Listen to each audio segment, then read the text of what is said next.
Bien, aquí estamos de nuevo. Un problema muy interesante. Lo estoy tomando de referencia del libro de Bush de la serie Sham, se llama Física General, décima edición. Yo le agregué nomás un detallito y yo me inventé los datos. Bueno, le corregí los datos y estoy preguntando algo que no pregunta el libro. El libro pregunta una cosa y yo pregunto otra. El ejercicio dice lo siguiente. Una rampa tiene inclinación de 30 grados, sobre ella hay un riel metálico sin fricción en forma de U. Sobre el riel hay una barra delgada de cobre de 40 centímetros de largo y 200 gramos. La barra desliza hacia abajo sin fricción con rapidez constante de 0.80 metros sobre segundo. A pesar que una fuerza P de 0.5 newtons trata de evitarlo, actuando paralelo a la rampa y contraria al movimiento. Está presente un campo magnético que actúa vertical hacia arriba. Si la resistencia eléctrica de la varilla es de 0.35 ohms, calcule la intensidad del campo magnético B. Bueno, vamos a suponer que el riel en forma de U tiene una resistencia eléctrica despreciable, que la verdadera resistencia es debido a esta barra. Esta barra va a deslizar hacia abajo. ¿Por qué desliza? Por la componente del peso a lo largo de la rampa. Sin embargo, va a haber una fuerza que va a tratar de evitar que caiga. Y va a aparecer una fuerza magnética. Ahorita vamos a ver por qué aparece esa fuerza magnética y por qué va en ese sentido. Y entonces, antes de ponerla en el diagrama de cuerpo libre, vamos a hacer un diagrama donde vamos a poner la rampa con un ángulo θ que es de 30 grados de inclinación. Representamos el campo magnético. Pero como la velocidad va a lo largo de la rampa, me va a convenir generar un sistema coordenado a lo largo de la rampa que sea el eje X, perpendicular a la rampa que sea el eje Y, así como está aquí mismo, y el eje Z saliendo como quien dice del pintarón. Ya tenemos nuestras tres dimensiones.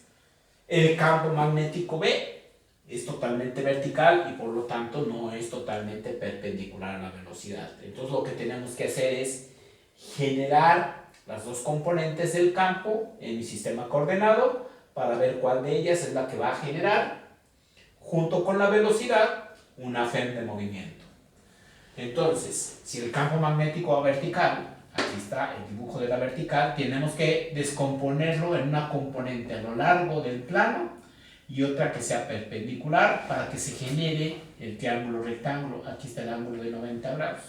Entonces la componente en X va a lo largo del plano y la componente en Y perpendicular al plano. Y entonces esta componente en Y es la que a mí me va a interesar porque es perpendicular a la velocidad. Entonces vamos a ver, la componente en Y es precisamente la magnitud del campo por el coseno de θ. La componente en X ni la desgloso porque no la vamos a ocupar. Y entonces de esta manera yo le aseguro que hay una velocidad perpendicular al campo y que la varilla es perpendicular a la velocidad. Entonces va a aparecer el fenómeno de FEM de movimiento. Esa FEM de movimiento hay que recordar que es la velocidad por el campo magnético que sea perpendicular a la velocidad por la longitud de la barra. Tienen que ser perpendiculares todos. Entonces la velocidad sí es perpendicular a la barra y esta componente B subíndice Y ya es perpendicular a la velocidad. Entonces la componente perpendicular del campo es precisamente BY. Y entonces aquí va a quedar la velocidad por la intensidad del campo por el coseno de θ por la longitud L.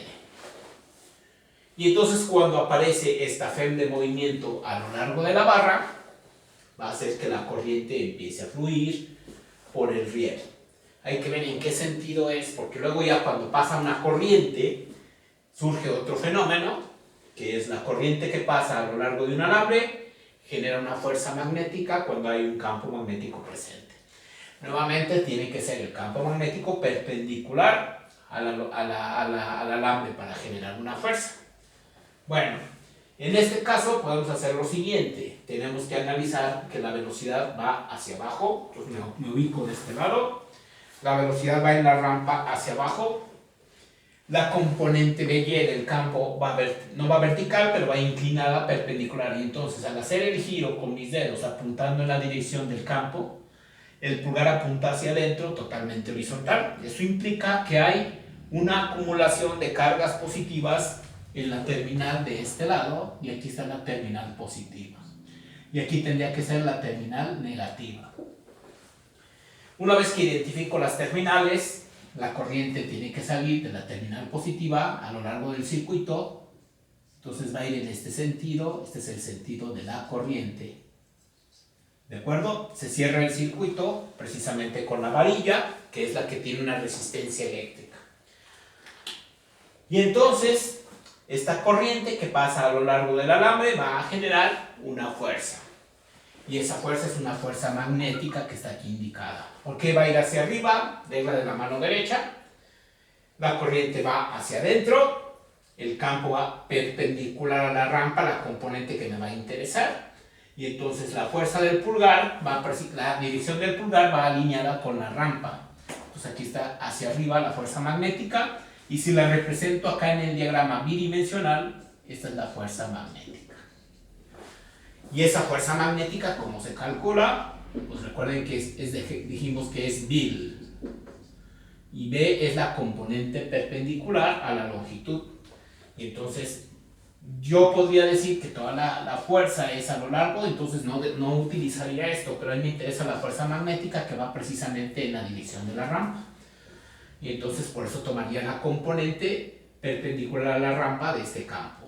¿Qué quedaría? B por coseno de teta, por la corriente, por la longitud. Ahora, la corriente no la conozco, pero va a salir de la ley de Ohm, porque esta es la FEM que se produce. Y sabemos que voltaje es corriente por resistencia. Y este voltaje es precisamente la FEM, igual a I por R. Si yo despejo para sustituir aquí lo que es la corriente va a quedar como la fuerza electromotriz, la FEM, entre la resistencia. Y entonces, esta es la FEM, y hay que sustituirla en la fuerza magnética. Va a quedar B por el coseno de teta, que es esto, por la corriente, y la corriente ¿qué va a ser? La FEM, que es todo esto, entre la resistencia.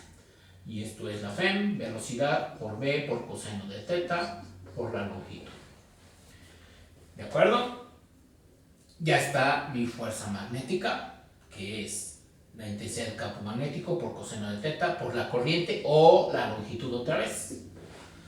Y entonces esta fuerza magnética va a quedar campo magnético al cuadrado, velocidad, longitud al cuadrado y coseno por coseno, coseno cuadrado de teta entre la resistencia. Y esta fuerza magnética se opone al movimiento. Y entonces ya tengo definidas todas las fuerzas y se tiene que cumplir suma de fuerzas en X igual a 0. ¿Cuáles son las fuerzas en X? La componente del peso, la fuerza P y la fuerza magnética que apareció. Entonces si planteamos la suma de fuerzas igual a 0, P va en el sentido positivo, la fuerza magnética va en el sentido positivo y le restamos la componente del peso en X. Y eso va a ser igual a 0. ¿Y cuánto es la componente del peso en X? Masa por gravedad. ¿Qué cateto es? Es el opuesto al ángulo teta. Y entonces va a ser por el seno de teta. Y entonces vamos a sustituir aquí lo que es P. P tengo el dato numérico. En la fuerza magnética ya tengo la fórmula. B cuadrada, B, L cuadrada, coseno cuadrado de teta, sobre la resistencia R. Le quitamos la componente del peso que es mg por el seno de teta igual a 0. Y entonces a mí me interesa despejar el campo magnético B, porque es la intensidad lo que me pregunta. Entonces si vamos a empezar a despejar, pasamos, o como quien dice, quitamos mg seno de teta, pues hay que sumarlo a ambos lados y queda mg por el seno de teta. Le restamos p a ambos lados y ya sería b todo este término. Entonces ahora hay que despejar la b cuadrada. ¿Qué vamos a hacer con esa b cuadrada? La r multiplicamos por r y dividimos entre velocidad, longitud al cuadrado, coseno cuadrado de teta. Y esa sería b cuadrada. ¿De acuerdo? Le vamos a sacar raíz. Y entonces al sacar la raíz, va a quedar raíz de estos términos. Ahora hay una opción. Esta longitud está al cuadrado y el coseno está al cuadrado. Puedo sacarlos de la raíz porque ya va a quedar precisamente raíz cuadrada de eso. Se va a eliminar el exponente 2. Pero ya lo voy a hacer ahorita, así como está.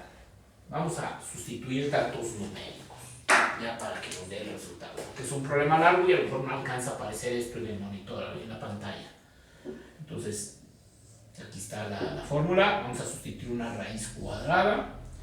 ¿Cuánto fue la masa? La masa que la tenemos de 0.2. No voy a poner ahorita unidades. Ya el análisis dimensional ya lo hice previamente por 9.8 por el seno de 30 que vale 0.5 menos la fuerza P que vale 0. Aquí la fuerza P vale 0.5. La fuerza P de 0.5. ¿De acuerdo? Ya está. Estos son newtons. Se van a multiplicar esto por la resistencia R dada en ohm, 0.35. Y se divide esto entre la velocidad 0.80 por la longitud al cuadrado 0.4 por el coseno de teta, que es el coseno de 30 elevado al cuadrado. Recuerden que aquí se eleva al cuadrado la función, muchas veces se equivocan y elevan al cuadrado el ángulo, eso es incorrecto. Pues ya nada más hay que meter datos a la calculadora. Vamos a ver, yo voy a empezar. ¿Cómo lo voy a hacer? Déjenme ver cómo voy a empezar. Y está bien así, punto 2 por 9.8. Seno de 30 es 0.5 por 0.5 igual 0.98 menos 0.5, que es este, igual. Ya lo que resultó lo multiplico por 0.35, igual. Ya está el numerador, que es 0.168. Entre, abro paréntesis, 0.8 por 0.4 al cuadrado. Iba a poner otro paréntesis, pero lo dejo así. Luego, entre el coseno de 30. El coseno de 30 es raíz de 3 sobre 2. Al cuadrado se hace 3 cuartos. Entonces, entre 0.75 igual 1.75 y le saco la raíz y me da 1.32. Quiere decir que el campo magnético es de 1.32 teslas. Bueno, el análisis dimensional se los debo porque ya el tiempo nos está comiendo.